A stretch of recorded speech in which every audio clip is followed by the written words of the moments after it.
Shalom, shalom la famille bien-aimée. Nous sommes à notre deuxième journée de l'étude biblique et aujourd'hui nous commençons d'abord avec Genèse chapitre 2 et ensuite nous allons prendre Matthieu chapitre 2 et donc nous allons scinder ça en deux parties pour rendre ça un peu plus facile. Alors, la raison pour laquelle on combine toujours l'Ancien Testament avec le Nouveau Testament, c'est pour vite vous donner un bon aperçu de ce que nous sommes en train donc de vivre et de réaliser. L'Ancien Testament parle plus de l'histoire d'Israël, de son peuple. Ça veut dire que nous, ce qu'on appelle les gentils, donc le reste du monde entier, ne sommes pas vraiment concernés avec l'Ancien Testament. Mais c'est bien de connaître l'histoire du peuple juif, c'est bien de connaître l'histoire d'Israël. Le peuple béni de Dieu, le peuple que Dieu a choisi pour lui-même. C'est un peuple spécial et on doit toujours continuer à rappeler l'importance d'Israël dans la Bible et dans le monde entier jusqu'à nos jours. Et c'est notre histoire, ce qui nous intéresse, commence après que Jésus-Christ soit mort. Et c'est très important donc de se rappeler donc de ça. Et donc dans Genèse chapitre 2, le premier verset est un verset où on est en train déjà de nous prévenir de l'excellence du travail que le Seigneur a fait, celui qui a créé les cieux, la terre, et on parle de leur armée. Et dans la majorité des Bibles, c'est pas écrit au pluriel, leur armée. L'armée est écrit donc au singulier. C'est pour vous dire que Dieu a seulement une seule armée et ça regroupe beaucoup de choses. Et c'est pour nous rappeler, cette petite phrase-là de leur armée, c'est pour nous rappeler que Dieu peut utiliser tout ce qu'il a créé du premier jour jusqu'au 6e jour. Dieu peut utiliser ça contre nous s'il le veut. C'est pour ça que nous, les êtres humains, on ne doit pas jouer avec Dieu. C'est pas notre ami, c'est un père et qui peut nous punir à n'importe quel moment quand il le veut. Et l'Égypte avait douté sur ça et vous avez vu les 10 plaies que l'Égypte a reçues. C'était horrible et c'était pas avec des armes qu'on utilise de nos jours, des missiles, des fusils, etc. Non, du tout. Ça a été avec tout ce que le Seigneur a utilisé, la lumière, les animaux. Il a tout mis en application en quelques minutes et c'était vite fait. C'est pour nous rappeler qu'on doit faire très très attention avec Dieu. Il n'est pas notre ami. Il est notre Père, que nous devons écouter sa voix et obéir à ses commandements. Vous voyez? C'est pour ça que nous devons toujours nous rappeler que Dieu a une armée. Une armée qui n'a pas besoin de fusils et qui n'a pas besoin de bombes. Et cette armée-là est tellement puissante. Imaginez-vous seulement ici à Kinshasa, quand il y a la pluie. En une demi-journée de pluie déjà, tous les Makelele, etc., tous les endroits où il y a de l'eau, il n'y a personne qui sait contenir cette eau-là. Seulement de l'eau. Ouais. Donc, continuons à prier pour que le Seigneur n'envoie pas son armée sur nous. Voilà. Ouais. Et la seule façon de pouvoir demander la grâce du Seigneur, c'est de lui parler, de lui rappeler que Père, tu as créé une armée, mais que cette armée-là ne s'acharne pas sur nous et sur nos enfants et les générations qui vont venir. Alléluia, alléluia, alléluia, alléluia, alléluia. Donc au deuxième verset de Genèse chapitre 2, le Seigneur nous rappelle du repos. Alors le repos, c'est un moment où on se repose du travail, mais on ne se repose pas d'apprendre la parole du Seigneur. Vous voyez? Et beaucoup ont initié le repos avec l'Église.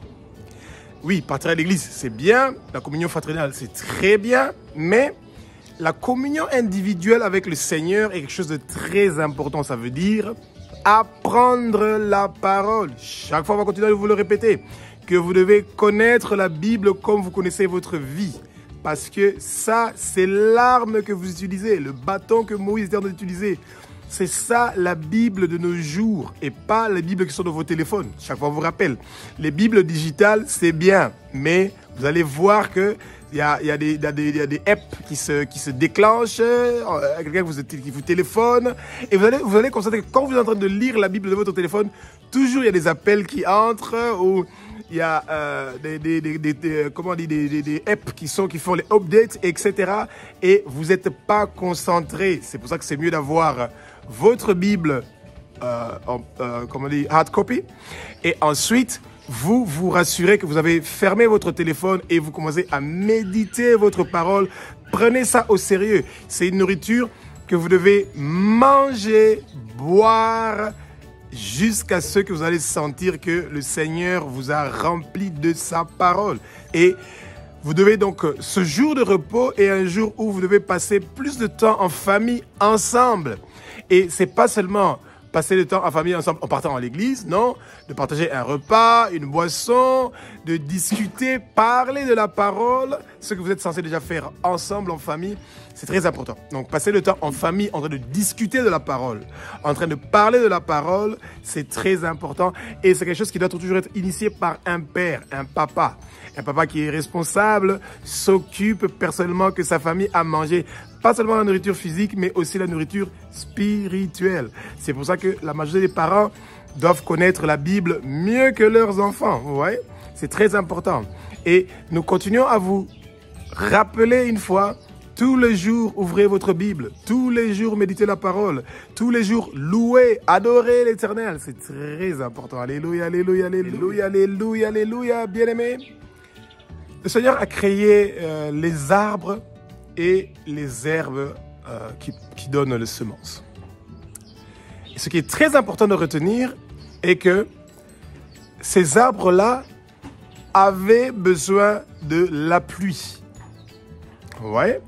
Ça veut dire que quand vous devenez un chrétien né de nouveau, eh bien, ça ne veut pas dire automatiquement que vous recevez la bénédiction ou vous recevez les bénédictions.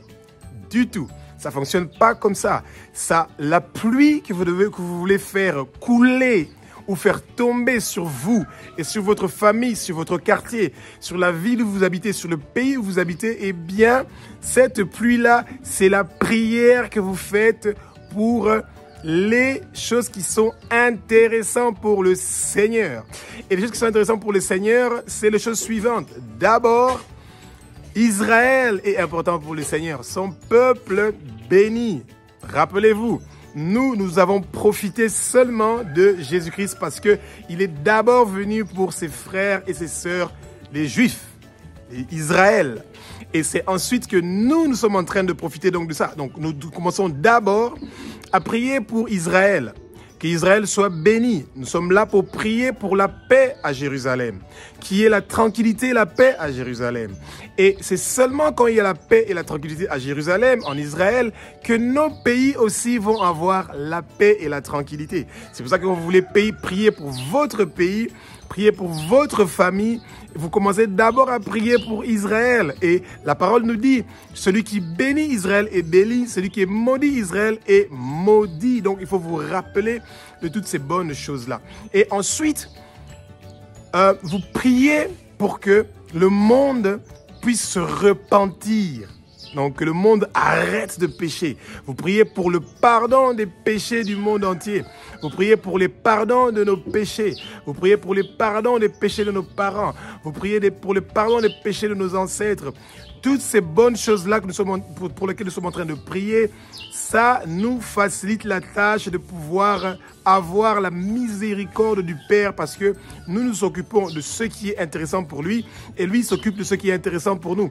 Votre prière ne doit pas seulement constituer les choses que vous pensez qui est bien pour vous. Non, on doit s'occuper des choses qui sont bien pour le Seigneur. Donc c'est très important de partir dans ce sens-là. Alléluia, alléluia, alléluia, alléluia, alléluia, alléluia, bien-aimés.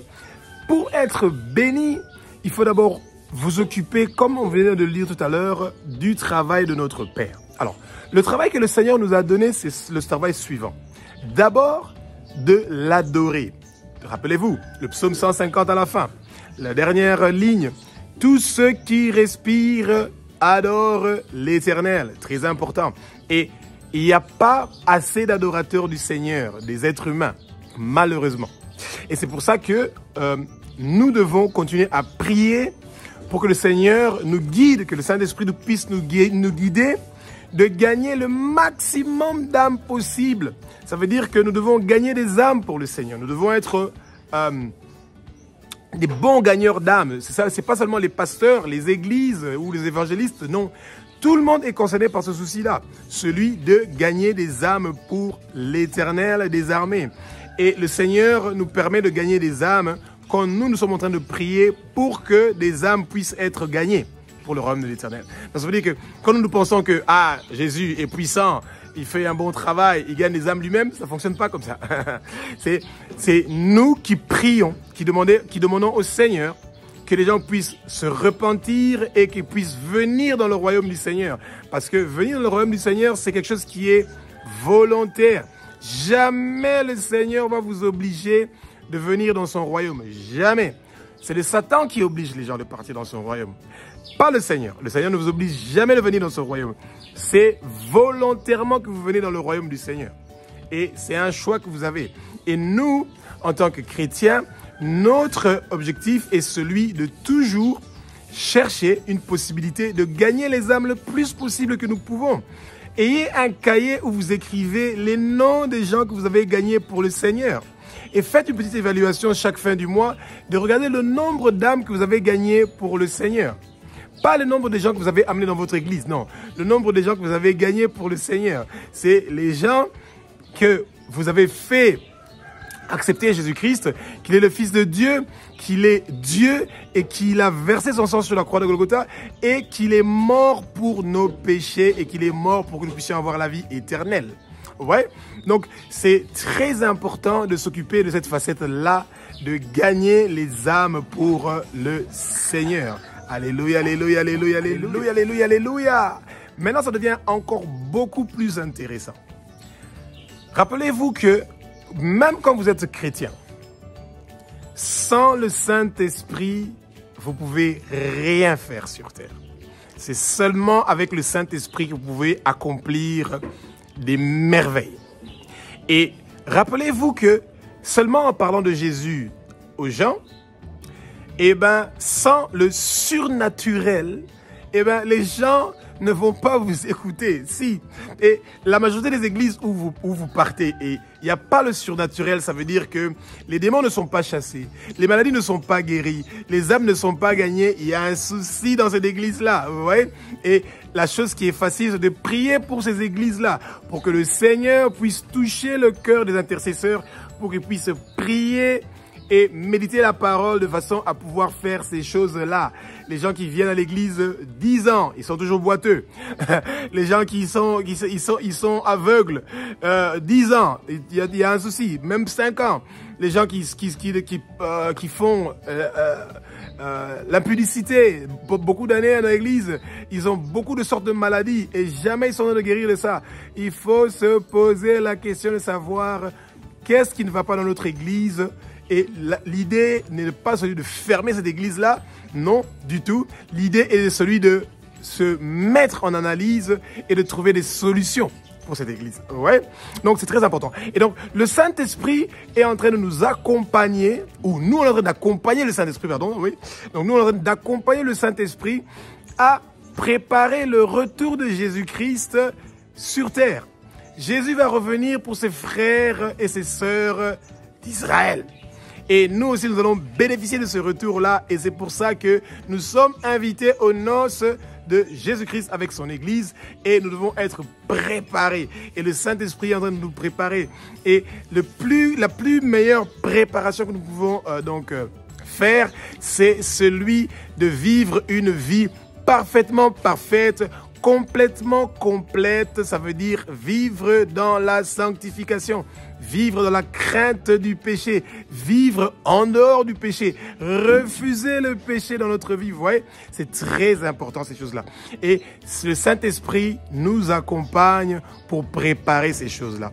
Et nous devons prier pour que le Seigneur puisse nous aider à pouvoir avoir une vie de sanctification pour nous préparer pour la venue, pour l'arrivée du Christ, le Messie, celui qui a versé son sang pour que nous puissions être sauvés. C'est un Dieu qui est merveilleux et formidable et nous nous réjouissons qu'il va bientôt revenir. Alléluia, alléluia, alléluia, alléluia, alléluia, alléluia. Alors, la sanctification est quelque chose que beaucoup des assemblées ou des églises, peu importe comment vous les appelez, ces organisations, parlent moins de la sanctification. Ça veut dire on parle moins du péché. Parce que quand on parle du péché, les gens vont fuir l'église, ils ne vont plus venir à l'église. Excusez, parce que cette église-là part du péché. Eh bien, les gens ne doivent pas penser qu'ils peuvent obtenir quelque chose du Seigneur sans le pardon de leurs péchés. Eh bien, quand vous avez commis des péchés, ne vous attardez pas de vous repentir. Demandez le pardon pour vos péchés. Demandez le pardon pour les péchés de vos parents. Demandez le pardon pour les péchés de vos ancêtres. Demandez le pardon pour les péchés de votre église. Ah oui. Et ça, souvent, les gens ne s'imaginent pas les problèmes des péchés des églises. Oui, c'est terrible. Et si ça va vous essayez de questionner quelques gens qui prient dans les chorales des églises, vous avez aucune idée de ce que vous allez entendre s'ils sont sincères. Ouais, et c'est dommage. Et ça, c'est sans compter les pasteurs, et les gens qui accompagnent, etc.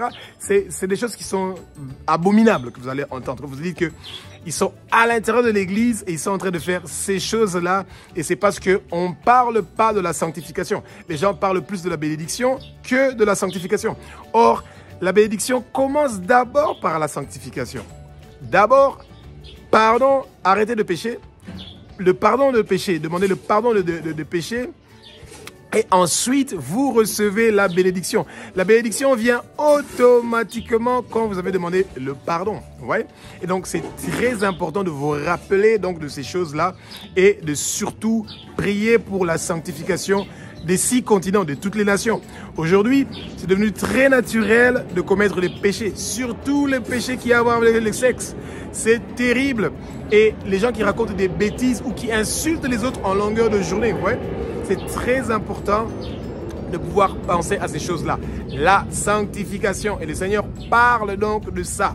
Ça fait partie des intérêts du Seigneur de parler de la sanctification. Ça fait partie du business du Seigneur.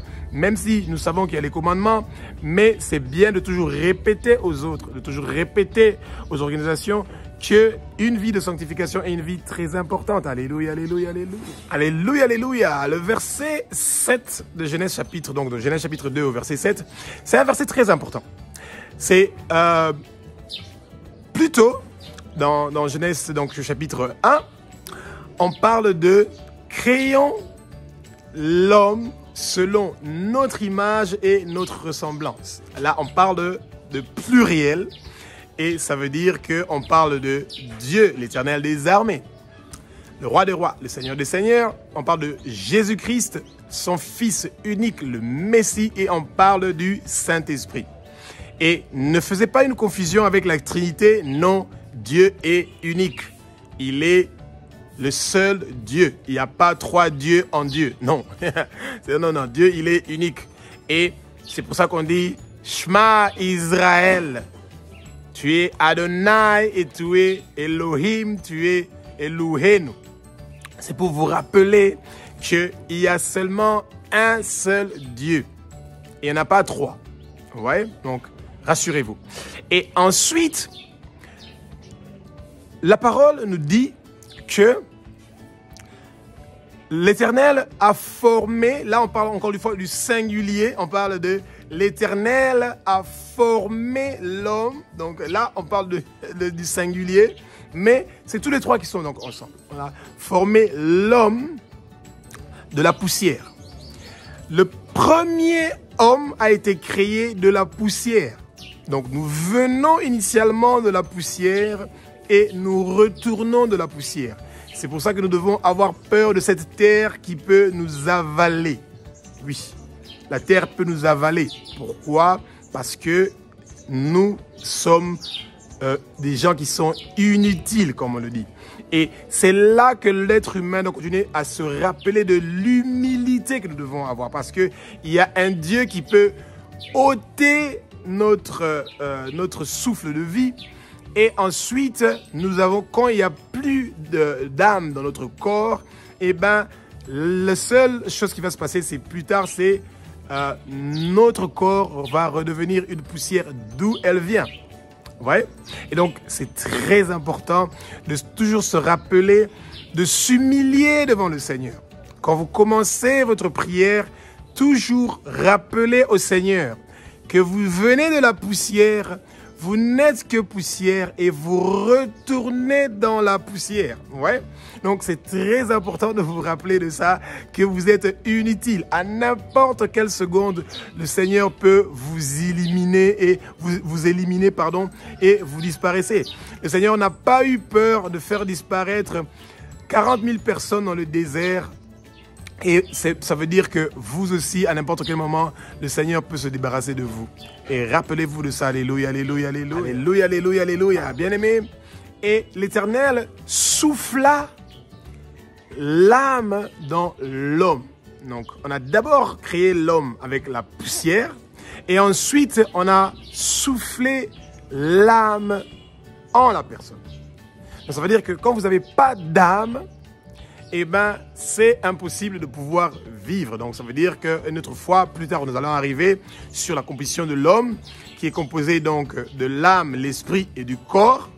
Et ça, c'est un peu compliqué d'expliquer ça directement maintenant, mais nous allons y arriver au fur et à mesure que nous sommes en train d'avancer avec les émissions. Eh ben, notre âme a la première chose à faire, c'est celui d'adorer le Seigneur. Vous voyez? Et une âme qui n'est pas en train d'adorer le Seigneur est d'office en train déjà de mourir. Vous voyez? Et donc, c'est très important de se rappeler que l'âme que le Seigneur a soufflé en nous, il peut le retirer en n'importe quelle seconde. C'est pas le Satan qui peut retirer votre âme, non. Le Satan a déjà livré les clés de la mort et du séjour des morts. Hadès est un démon qui travaillait pour le Satan et le Satan n'a plus ces clés-là. Non, du tout. Et le Satan n'a plus de pouvoir sur la mort. C'est Jésus qui décide sur quand vous allez mourir, où vous allez mourir et comment vous allez mourir. Et c'est à vous de choisir si vous voulez choisir Jésus dans votre vie ou vous ne voulez pas le choisir et la suite, elle viendra. Et donc, votre âme est quelque chose de très important que vous devez donc nourrir avec la parole. Encore une fois, la parole revient. Vous nourrissez votre âme avec la parole. Et plus votre âme est nourrie avec la parole, eh ben, vous allez voir qu'il y a des choses merveilleuses que vous allez réussir à faire dans votre vie. Vous allez faire des choses qui sont formidables pour l'avancement du royaume de Jésus-Christ de Nazareth. Alléluia, alléluia, alléluia, alléluia, alléluia. Bien-aimés, la parole nous parle maintenant des avertissements que le Seigneur nous parle. Parce que le Seigneur nous a donné beaucoup de choses. La création, Genèse chapitre 1, du début jusqu'à la fin, eh ben, le Seigneur nous a donné beaucoup de choses que nous pouvons dominer. Mais il y a une chose qu'on doit se rappeler, c'est l'arbre de la connaissance du bien et du mal. On n'avait pas accès à cet arbre-là. On pouvait manger de tous les fruits qui se trouvent donc dans le jardin d'Éden, mais le jour où on allait manger de cet arbre-là et qu'on allait connaître le bien et le mal, et ben là, automatiquement, nous allons perdre les bénéfices ou les bénédictions que nous pouvions tirer et les facilités que nous pouvions tirer du jardin d'Éden. Un jardin qui est paisible et qui amène la tranquillité. Alors, le bien, c'est facile de le reconnaître. C'est d'abord d'accepter Jésus dans sa vie. Alléluia. Et refuser la rébellion. Toute personne qui va à l'encontre de ce que le Seigneur nous demande de faire, eh ben, cette personne-là est en train donc d'attirer la rébellion, qui est en train d'amener la rébellion, pardon, et c'est quelque chose qui n'est pas du tout intéressant. Alors, le mal. Le mal, c'est effectivement d'abord la rébellion. Refuser le Christ. Quand vous refusez le Messie, vous refusez que Jésus-Christ est le Fils de Dieu, vous refusez que Jésus-Christ est Dieu, vous refusez que Jésus-Christ a versé son sang sur la croix de Golgotha et qu'il est mort et ressuscité après 3 jours eh ben, vous commettez le mal. Le mal, c'est pas seulement quand vous regardez des films pornographiques, vous insultez, non. Le premier mal que vous commettez, c'est celui de refuser que Jésus est le Fils de Dieu. De celui de refuser que Jésus-Christ est Dieu et de refuser que Jésus-Christ est mort sur la croix de Golgotha et ressuscité après 3 jours. Ouais, très important. Ne refusez pas Jésus dans votre vie. Non. C'est la plus grande erreur que vous pouvez faire. La plus grande erreur que vous pouvez faire, c'est d'être dans une organisation qui refuse que Jésus-Christ est le Fils de Dieu, que Jésus-Christ est Dieu et que Jésus-Christ est mort sur la croix de Golgotha et ressuscité après 3 jours. Une église qui n'est pas en train de parler de ça et qui ne parle pas de Jésus de cette façon-là, il y a un souci. La chose la plus facile, c'est de chercher un endroit où on parle du vrai Jésus et pas où on parle d'un autre Jésus. Alléluia, alléluia, alléluia, alléluia, alléluia, bien-aimé. Et après que le Seigneur ait parlé donc du bien et du mal, ça veut dire que quand nous avons peur du mal et que nous écoutons la voix du Seigneur et que nous respectons ses commandements, eh ben, le Seigneur nous parle d'une richesse dont nous pouvons profiter. Et au départ, cette richesse-là était seulement pour Israël, mais de nos jours, nous aussi nous pouvons profiter de ça. Alors, il y a un fleuve donc, qui coulait, donc le Pichon. Et bien, ce fleuve-là est en train donc de couler et il y a de l'or. Ouais.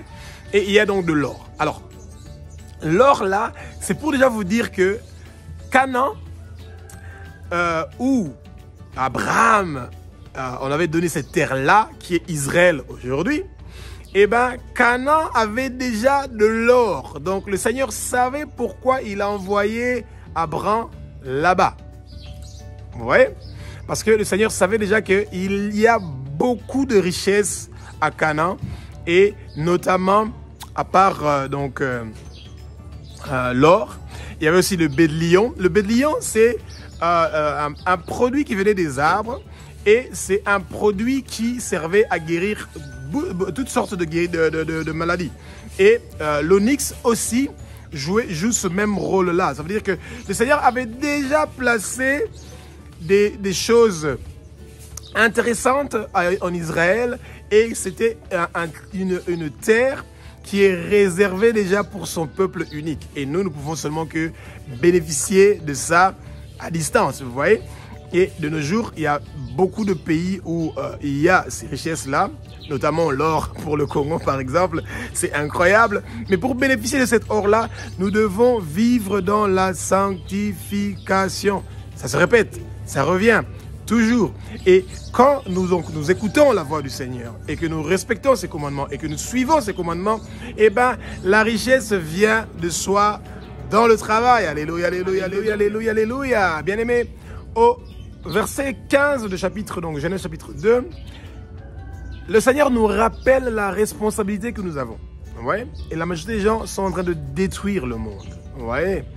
La pollution des fleuves, la pollution des océans, la pollution de nos routes, les gens qui sont en train de jeter les saletés dans la route, etc. Et le Seigneur nous rappelle notre responsabilité. Il nous a donné le jardin d'Éden pour que nous puissions donc nous occuper de ce jardin-là et de le garder. Donc le Seigneur nous a donné le monde pour que nous puissions nous occuper du monde et de le garder, pas de le détruire. On doit se rappeler de cette responsabilité-là. Très importante. Alléluia, alléluia, alléluia, alléluia, alléluia. Bien-aimés, nous n'avons pas le droit de manger de l'arbre de la connaissance du bien et du mal. Eh bien, ça n'a pas changé jusqu'à nos jours, c'est toujours la même chose. Nous devons éviter de commettre les péchés. Quand nous avons péché, nous devons automatiquement nous rappeler de demander le pardon pour nos péchés, de nous repentir. Et même quand ce n'est pas un péché que vous avez commis, personnellement, vous pouvez vous repentir pour votre quartier, pour la rue où vous habitez, pour la parcelle où vous habitez, pour la ville où vous habitez, pour le pays où vous habitez, pour le continent où vous habitez. Vous pouvez continuellement vous repentir pour toutes les choses que le Seigneur a créées. Très important. Et prenez toujours la rapidité de vous repentir quand le Saint-Esprit vous met à cœur que vous venez de dire une parole qui est mauvaise. Vous venez de faire quelque chose qui est mauvaise, vous devez vous rappeler de vous repentir, de demander le pardon à quelqu'un que vous avez offensé ou quelqu'un qui vous a fait du mal, vous devez apprendre à vite pardonner. Alléluia, alléluia, alléluia, alléluia, alléluia, bien-aimé. Maintenant vient un verset qui est très important pour la majorité des hommes et des femmes qui ne sont pas mariés. Genèse chapitre 2, verset 18, vous devez vous rappeler de ce verset-là. Et c'est un verset qui va vous aider. Pourquoi? Parce que quand le Seigneur a trouvé qu'il n'est pas bon que l'homme soit seul, eh bien, vous pouvez rappeler le Seigneur pour cette promesse-là. Quand vous n'êtes pas marié et que vous ne vivez pas en couple, marié, ça veut dire mariage coutumier, les familles vous connaissent, vous êtes marié à la commune, vous avez signé les papiers, eh bien, ça veut dire que le Seigneur doit vous aider pour que vous puissiez trouver une solution pour ça. Et la seule solution que vous pouvez trouver est celui de rappeler au Seigneur. Rappelez au Seigneur qu'il n'est pas bon que l'homme soit seul. C'est pour ça que le Seigneur a créé donc la femme, il a endormi l'homme dans un sommeil profond et il a pris de sa côte et il a créé une femme. Vous voyez? Et donc, la femme a été créée pour que l'homme ne soit pas seul. Mais l'homme aussi peut prier, la femme aussi peut prier pour ne pas être seule, pour avoir un mari. Si, vous avez le droit de faire cette prière-là. Et vous pouvez utiliser ce verset-là de Genèse chapitre 2 au verset 18 pour pouvoir réclamer une promesse que le Seigneur est en train donc de faire. Alléluia, alléluia, alléluia, alléluia, alléluia, alléluia. Bien-aimés, nous devons continuer à nous rappeler que ce que le Seigneur a créé pour nous, donc les animaux et les oiseaux, etc., ça aussi, ça a été créé de la poussière. Ah, c'est ça. Donc, ça veut dire que de nos jours, on oublie que le même processus que l'homme peut disparaître, c'est le même processus que l'animal ou les animaux peuvent donc disparaître. Peu importe la façon à laquelle ces animaux disparaissent, mais ça disparaît aussi. Et ensuite, le Seigneur nous rappelle que nous devons toujours penser au travail. Nous devons nous mettre au travail. Ce n'est pas seulement le travail de gagner l'argent, non, c'est d'avoir le résultat de ce que nous sommes en train de faire. C'est pour ça que le Seigneur nous a donné une responsabilité qui est grande, celle de nous occuper donc des animaux et des oiseaux. Nous devons nous occuper de toutes ces choses-là. C'est très important. Et le Seigneur nous rappelle que nous devons continuer à travailler dur. Et c'est comme ça que le Seigneur a donné un travail titanique à Adam, celui de donner les noms à tous les animaux ainsi que les oiseaux qui se trouvent dans les cieux. Ouais. Et ça, c'est très important que nous puissions nous rappeler de ça. Imaginez-vous, il n'y a aucun animal sur la terre, sous la terre et dans les cieux qui n'a pas un nom qui a été donné par Adam. Ah, ouais. Et on les a créés 2 à 2, ils se sont multipliés et ensuite vous avez eu le résultat que vous voyez aujourd'hui avec tous ces animaux-là qui ont été créés. Alléluia, alléluia, alléluia, alléluia. Alléluia, alléluia, alléluia. Bien-aimé, quand Adam avait fini de donner le nom, donner les noms, pardon, pas donner les noms à tous les animaux, eh bien, il rentrait seul chez lui. Et notre Père qui est aux cieux a décidé qu'il n'était pas bon pour Adam d'être seul. Parce que les animaux étaient 2 à 2 et Adam était seul. Et c'est comme ça que notre Père qui est aux cieux a mis un sommeil très profond en Adam et il a pris une côte de Adam. Et c'est comme ça qu'il a créé, à partir de la côte de Adam, il a créé la femme. Ouais. Et donc, il n'est pas bon pour l'homme d'être seul. La solitude est quelque chose de mauvais pour notre société. Mais, le grand souci qu'il y a est que on ne peut pas refuser la solitude. Ça veut dire, pour beaucoup de gens dans notre société aujourd'hui, d'être marié, ça veut dire qu'on n'est pas seul, donc on est accompagné, on a une femme. et de vouloir continuer à vivre comme si on est célibataire. Et ça, c'est une grande maladie pour notre société de nos jours.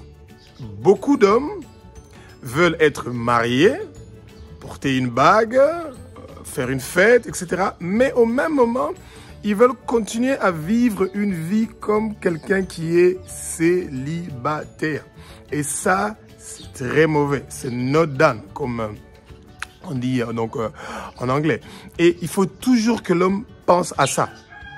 Que c'est sortir de la solitude, ça veut dire accepter les pour et les contre que vous rencontrez au sein d'une union maritale, donc dans le mariage. Et pas, oui, quand votre femme se dit ceci ou fait ceci, ou les enfants fait ceci ou cela, et que vous décidez de partir chercher votre solution en dehors de votre foyer et de votre famille. Très mauvaise idée. Alléluia, alléluia, alléluia, alléluia, alléluia, alléluia, bien-aimés. Nous terminons cette étude biblique de Genèse chapitre 2 avec le verset donc 24, ça part jusqu'au verset 25, mais avec le verset 24, pour rappeler la fameuse histoire que tout le monde connaît. L'homme quittera son père et sa mère et s'attachera à sa femme. On rappelle, à sa femme, pas à ses femmes. Donc, toute religion qui est en train de promouvoir beaucoup de partenaires, qui est en train de promouvoir le mariage avec beaucoup de femmes, toute religion qui est en train de promouvoir le concubinage, eh bien, ces choses-là ne sont pas bien pour notre société et pour l'avenir de demain. Et on doit continuer à nous rappeler que le Seigneur nous aime. Notre Père qui est aux cieux nous aime.